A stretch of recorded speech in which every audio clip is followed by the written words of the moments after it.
HAVOC is a new crime action thriller directed by Gareth Evans. It's out streaming on Netflix this weekend. If you don't know who Gareth Evans is, all I have to do is mention The Raid 1, The Raid 2. You should know who Gareth Evans is at this point, to be honest, and if you haven't, you should check out some of his movies. The dude's a beast. This film stars Tom Hardy and Forest Whitaker, among other people, and it is set in this very gritty, dark, grim aesthetic of a city. Think Gotham or Mega City 1. That's what the city in this movie reminds me of. So after a drug deal gone wrong, a very burned out detective has to wade through the criminal underworld to rescue the estranged son of a dangerous politician. And along the way, he uncovers corruption at every level of his city and a dangerous conspiracy that threatens to unravel everything that he has worked to build. I think Gareth Evans, I always think this dude always knows how to nail that gritty ass crime thriller aesthetic. It's not just the movies that he's done. He also, I think, has directed Gangs of London. I don't know if you guys have checked out Gangs of London. That show is amazing. You should definitely give it a watch if you get a chance. That raw, gritty, violent vibe and tone, like that sticks to a lot of the things that he's directed, and I knew he was gonna nail that about this movie. This is a movie that knows exactly what it is, and it knows exactly why you're here. It's simple in that way, even though there's a lot of things going on all at once. When it comes to the action sequences in this film, they're incredibly well staged, well executed, with tremendous choreography and stunt work. Dynamic character work and the editing really adds to the impact of every punch, every kick, every gunfight that happens in this movie, all the blood splatter. Like,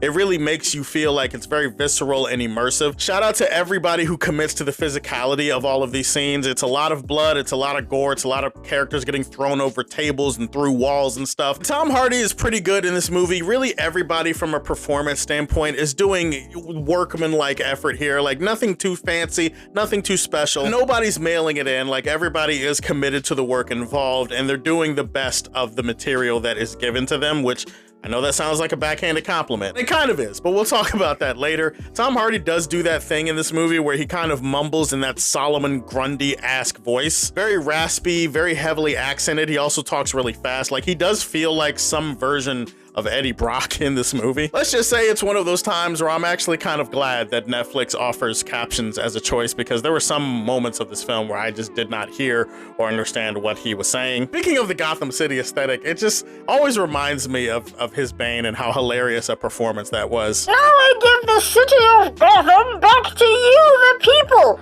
Back to the correct! Shout out to the sound design of this movie. The sound design definitely makes everything feel more impactful. I do kind of respect the fact that Tom Hardy's character is a bit of a burnout, and he's actually not the good guy cop. He's like a cop that's been beaten down by some bad choices, and he's trying to do a right thing. It's also like a thing for himself. So I feel like that's a different type of character than Tom Hardy usually plays. When it comes to the story for this movie, it's as generic and as basic as it gets. You've seen this exact story. It is mafia, triad, and corrupt cop storytelling 101. There's very little here in the form of twists or anything like that. You know exactly how it's going to play out. You know exactly what's coming before it does. The story here is pretty much just a mixture, an amalgamation of all of the other mafia or mob stories that you've seen before, or even stories involving the triad, or even stories involving cops and how corrupt they are. I would say the biggest sin that this movie commits is actually the lack of character work. Like, the characterization for all these characters is actually pretty bad here. These characters are so thinly written. They're not really given a lot of good material to work with. Almost nobody in this movie is fleshed out or developed the way that they should be. There is one relationship in this movie, these two characters, that feel more like plot devices than they feel like actual people. I just feel like emotionally, it would have made the movie a lot better. It would have made me a little bit more invested in everything that was going on if the movie actually gave a shit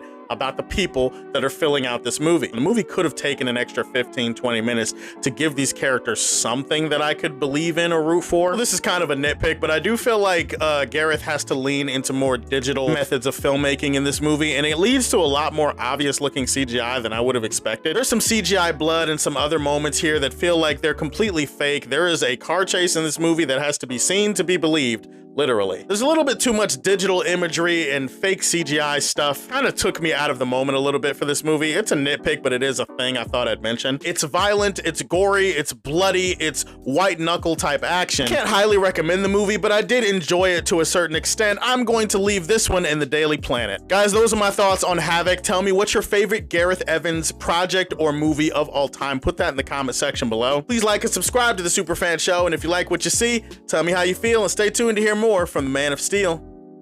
Peace.